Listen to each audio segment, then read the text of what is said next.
Somebody asked me, Stocky, you keep talking about interest rates, and I know what interest rates are. I kind of understand them and stuff like that. But what is the difference between an interest rate, okay, and an APR? I think a lot of people misunderstand this. Your interest rate is how much your financing costs you.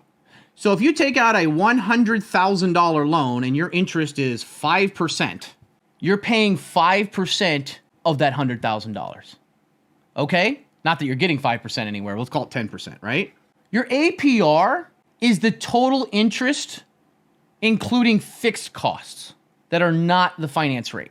So for example, you may have $100,000 for the financing, but you had to take out, like for example, mortgage insurance, right? Or you had to take out, you added in the closing costs, or there's a consolidation loan, or there's some other cost. That is added on top of this, divided monthly, or divided daily actually, because APR does daily, and then added to what the payment is. So you might have 10%, but the APR is 15% because you have that 5% that's added on because of fixed costs. The thing about this is, and the reason I wanted to bring this up, is that this, okay, versus, let's say you get 100,000 at 8% and 7%, right? So both of these are 15%, but one of them carries over a little bit more than the other, okay? And why I'm bringing this up, and then this is the last I'll talk about this because this is a very complex subject. If your credit card has an APR of 26%, right? That means that includes what happens if you carry a balance and the interest hits. That includes signups. That includes all of that. This doesn't affect you if you pay it off on time.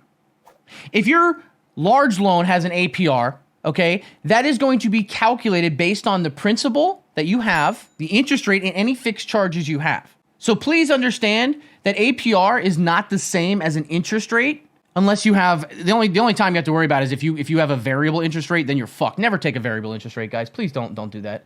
Please don't ever take a fixed interest rate on something that lasts more than 10 years. Unless you are just desperate to get that low rate now, and then you know you're going to come into money down the line or something like that. Why? Okay. Variable. Yeah, sorry. Variable versus fixed. So oftentimes, a variable rate will be cheaper in the beginning, okay? And it's very enticing because you're in your head, you're like, oh, this is at 3% versus 3.75%. I'm going to take the 3%. Imagine signing a variable rate. A lot of people do because they're not taught this stuff, and these companies, these lending companies, make a ton of money off of people's ignorance. And there's nothing wrong with being ignorant. Ignorant doesn't mean you're stupid. Ignorant just means lack of knowledge. If you have lack of knowledge, it's okay. So your 3% now variable sounds good, and it might stay 3% for 3-4 years. But then as rates go up, so does your rate. Imagine you locked in a 3%, or let's say a 2.5% variable 2 years ago because interest rates were at 0. But now rates are getting increased and you have a variable rate, which means it can change based on what the current 30-year is. So you might, on your 30-year loan, you might spend 5 years at 2.5%, which is great. But if you're only making the minimum payment, remember, you're front paying the interest. A lot of people don't know this about mortgages, okay, or long-term loans. You're paying interest first, and then what's left over hits the principal. So let's say you have a $750, or let's say a $1,000 per month payment to your mortgage.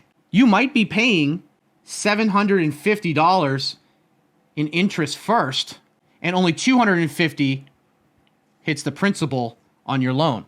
So let's say you had a $10,000 loan, you're paying $750 interest first, and then only $250 hits that. So now you have $9,750. But guess what?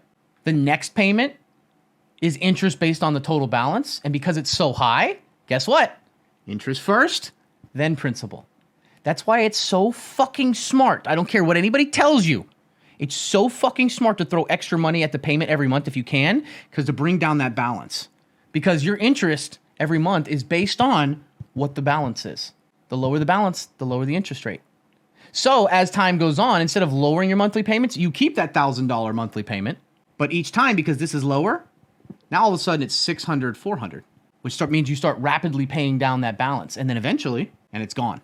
But this is not every loan. There are loans out there where interest is going to be based on, you know, what the original loan was. Also, there's penalties for paying off early. Luckily for my VA loan, there's no penalty for paying off early.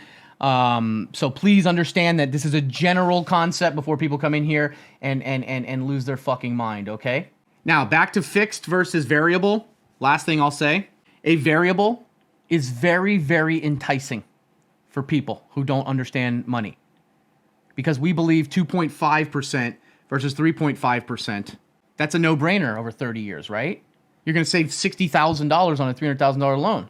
But the problem is that the chances of this going down further or staying that level is a lot lower than it going up. And let's say rates go increased up, this might jump up to 5%. And it could stay there for 10 years before it falls again.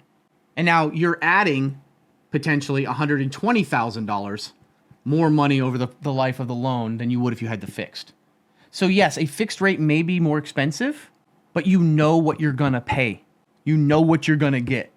Do you know how many people have lost their homes because of fixed interest rates? Or I'm sorry, variable interest rates? A lot. Because no one prices in 2 percentage points on their loan. I just got an alert that I made money on something. Let me see what it is.